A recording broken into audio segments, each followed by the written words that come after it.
Coming up on Mountain News this morning, one group celebrated years of helping Appalachia fight addiction yesterday.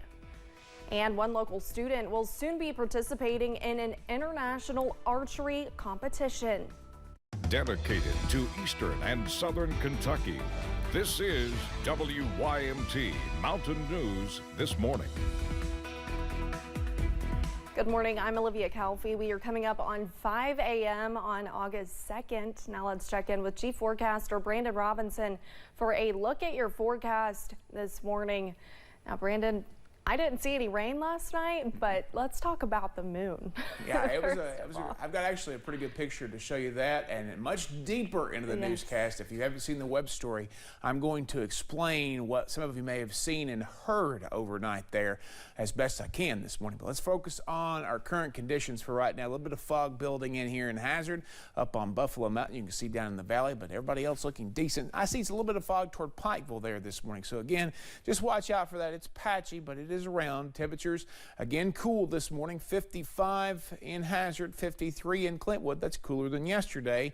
And then you've got a lot of mid to upper 50s out there, some low to mid 60s too. Looks like 64 Jackson and Moorhead, along with 66 in Monticello are warm spots this morning. Your out-the-door forecast is going to feature sun and clouds to all clouds as we head through the daytime hours. I do believe, just like yesterday, that we stay dry, but I'm not going to rule out a chance for a spotty shower in the heat of the day. More forecast details coming up in a little bit. Olivia?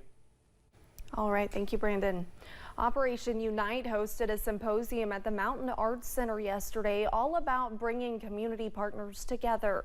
The gathering celebrated the more than 30 entities that unite under the organization's umbrella, giving them a space to celebrate the work they do and how it impacts the region, something the group has not been able to do together in 8 years.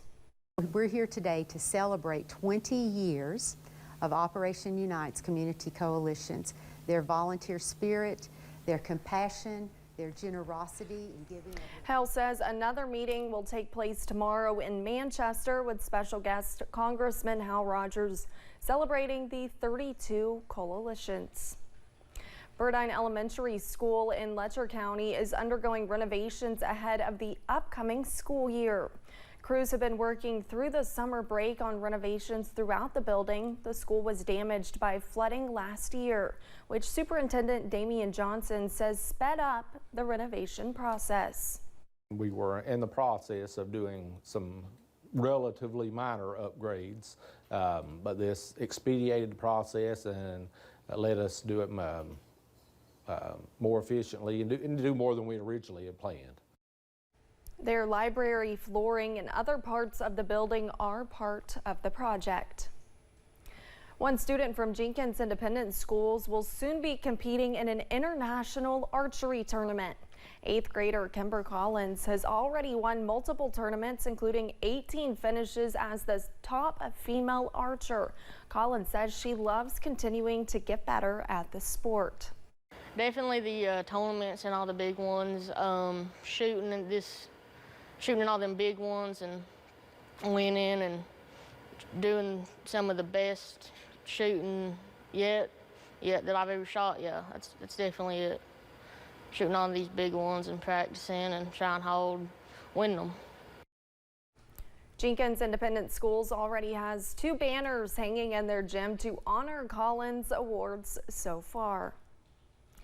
Last week, the Mint Gaming Hall hosted a soft opening of the Cumberland Run Casino in Corbin. The Cumberland Run offers gaming machines, a restaurant with full bar, simulcast betting, and harness racing. Bruce Carpenter, who is the executive director of the Southern Kentucky Economic Development Agency, says he is excited to finally have the casino open and looks forward to newly passed sports betting to come to the area in September. Having that in addition to this, again, I think it's just going to really give us an increase of tourism, an economic growth that we're very excited about. And having that pass in legislation this last session was very important.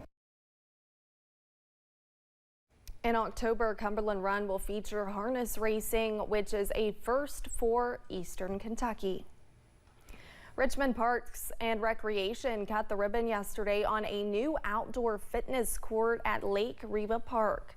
City leaders say it is another step in promoting health and wellness in the community. Parks and Recreation says they want this court to serve as motivation for people to get outside and move their bodies. There are 7 stations on the court and one circuit only takes 7 minutes. As people drive by, they see people working out, which gets them in their head going, maybe I should be working out. But it offers that opportunity, and it doesn't take away from the gyms that are here in town. It actually accentuates it, and it helps people to have another option. Richmond Mayor Robert Blythe, along with Parks and Recreation, say they are excited to see people use this. Thanks for getting your day started with us here on Mountain News this morning. When we return, one Jewish Tennessee school was able to protect itself from a potential shooter, saving countless lives. Dry for today, but rain chances return tonight and tomorrow. I'll track them out for you in about 3 minutes.